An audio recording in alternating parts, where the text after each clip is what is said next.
Good morning. I'm back with new concept. Light and sound. Light and sound. First, let us learn what is luminous object and non-luminous object. Object that emit light. The object that emit light is known as luminous objects. Luminous objects. The object that emit light is known as luminous object. For an example, sun, candle, torch that emit the lights. Isn't it? Candle, torch, sun all will emit light. So it is known as luminous objects. Object that do not emit light is known as non-luminous object. The object that do not emit light is known as non-luminous objects. For an example, bed, bag, chair, toy. They do not emit light. So, they are known as non-luminous objects. Now, to learn more about light and sound, we shall go through next term book 3, term 3, book A. Open page number 173. Light and shadow. The earth as its natural source of light, the sun, object such as bulb, candle, lamp, sun, bulb, torch are the artificial source of light. The object that gives us light is known as luminous object. The object that gives us light is known as luminous objects. Objects such as bed, plate, chair, bag, toys do not emit light. They are called non-luminous objects. They are known as non-luminous objects since they do not emit light. These objects are visible only when light from a luminous object falls on them. Non-luminous objects are visible only when light from the luminous object falls on them. Light always travels in a straight line. Light always travels in a straight line. When an object blocks light, a dark shape is formed on the surface by the object coming between the light and the surface. The dark shape is called as shadow. The dark shape is called as shadow. The shadow of an object is formed opposite to the source of light. Shadow is always formed opposite to the source of light. This is called as shadow. When the source of light is directly above the object, the shadow is formed by the sun or the longest during the mornings and evenings. The shadow formed by the sun are the longest during morning and evening. They are shortest in afternoon. Remember, the shadow are longest in morning and evening, shortest in afternoon. The size of shadow also depends on how close an object is the source of light. If object is close to the light source, the shadow is large. If the object is close to the light source, then the shadow is large. If the object is far from the light source, the shadow is small. If the object is far from the light source, the shadow is small. If it is near, it is large. Objects such as books or wooden table do not allow any light to pass through them. They are called opaque object. They are called as opaque object. Objects such as book or wooden table, what it will not do? It will not allow light to pass through them. So, they are called opaque objects. These objects form a very dark shadow. It forms a very dark shadow. Translucent object allow some light to pass through them. For an example, frosted or colored glass. Some plastic and dirty water are translucent. Translucent means it is partially visible.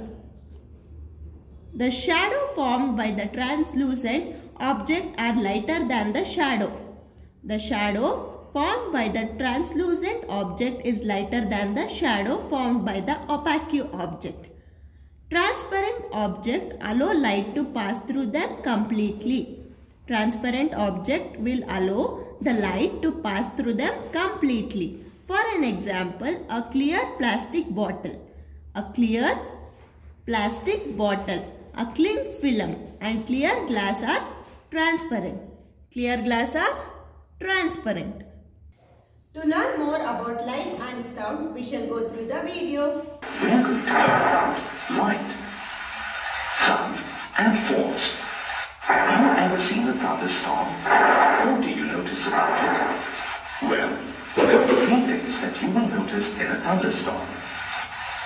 There is lightning that flashes across the sky, loud thunder sounds, and the force of stormy winds that can blow away rooftops and cause trees to fall. Let's look at these three things: light, sound, and force to learn more about them. We will first look at light. Look at this picture closely. Can you guess what this boy is doing? He is reading a book. But why do you think he needs a torch? Well, the boy needs a torch because it is night time and everything around is dark. The torch gives him light to see. During the day, the sun gives us light. Because of this, we can see things around us clearly. The sun is brighter than anything else that we see around us. And even though the sun is far away from us, the sun's light helps us see things clearly. Besides the sun, do you know any other thing that can give us light? You may have used a torch or a candle. Things such as candles, bulbs, lamps, and torches also give us light. We call these things sources of light. The sun is our main source of light. Sources of light like the sun, candles, bulbs, lamps, and torches that give off light are called luminous objects. Not every object on this planet gives off light. Can you think of things that do not give off light? Things such as our bed, chairs, food, toys and bags do not give us light. These are known as non-luminous objects.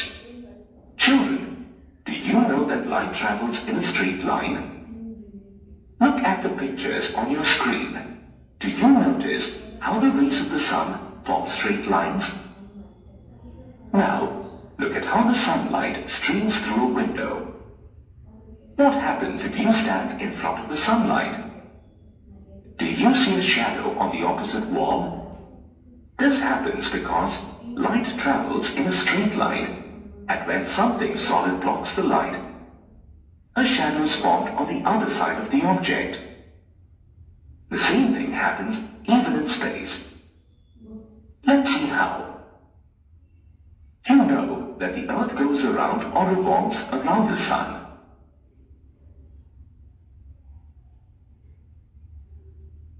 And the moon revolves around the earth.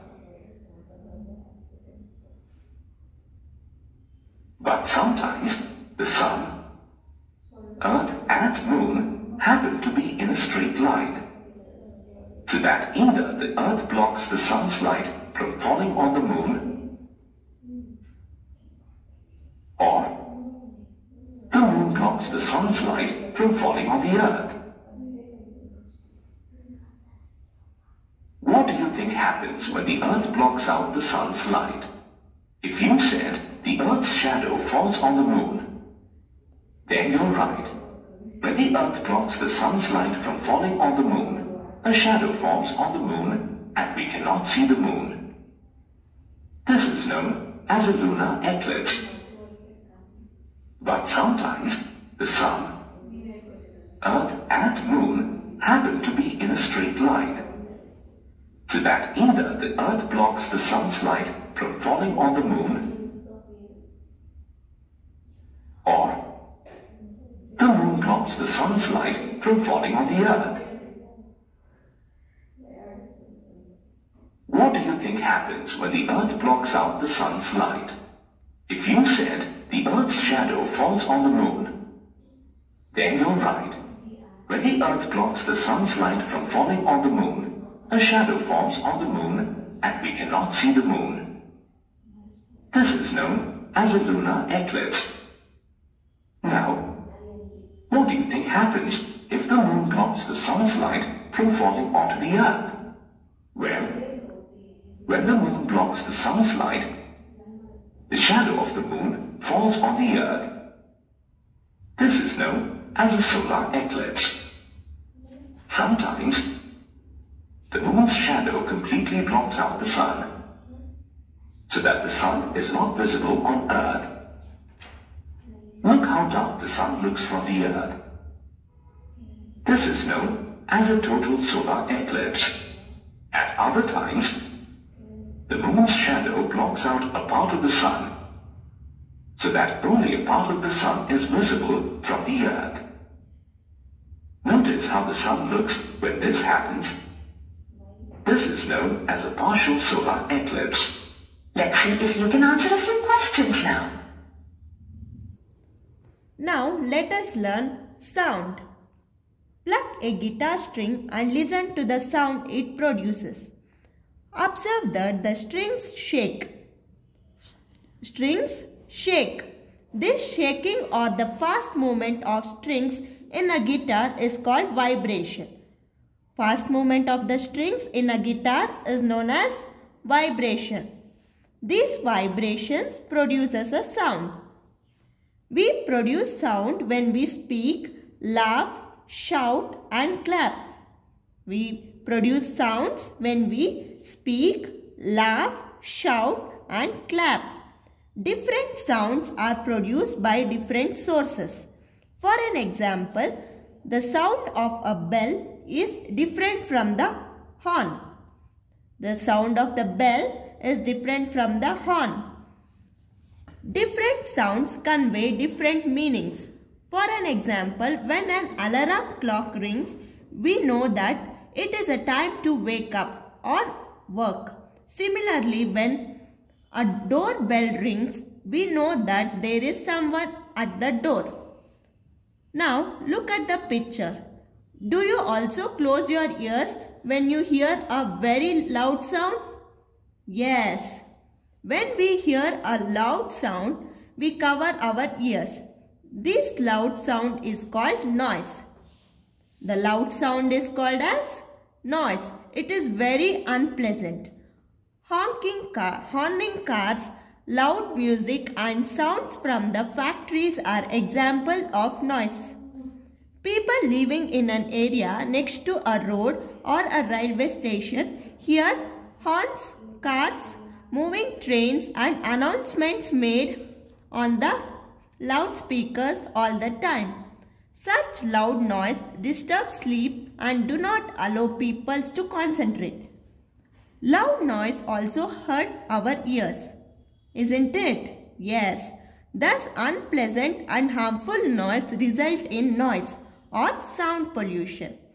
The unpleasant and harmful noise result in noise or sound pollution.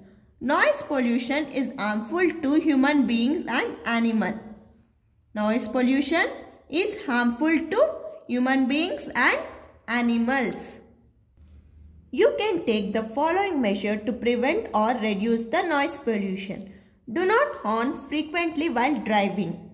Do not horn frequently while driving. Do not play music very loudly. Do not play music very loudly. Do not set off loud firecrackers. Do not set off loud firecrackers. Reduce the use of loudspeakers. We have to reduce the use of loudspeakers. Now, we shall go through the video to learn more about sound. learn about sound. Every day, we hear so many different sounds. Can you name some of the sounds that you hear around you? We can hear many pleasant sounds. We can hear birds singing, children laughing and playing, the sound of water, and many other sounds. What we can hear is called sound. Some sounds are very pleasant. For example, the chirping of birds and music can make you feel happy, while other sounds can be very loud and unpleasant to hear. We do not like such sounds, and we call them noise. We should avoid making noise. We should not shout or use the bells or horns unnecessarily. Did you know that the sound of thunder is louder than the sound of a scooter? Whispering is the softest sound. The sound of the radio is softer than the sound of a helicopter. The sound of an aeroplane is louder than firecrackers. If you fill different kinds of glasses with water and hit the rim of the glass with a metal spoon, every glass will make a different sound. Try it. Let's see if you can answer a few questions now. I hope you understood light and sound. Thank you and have a nice day.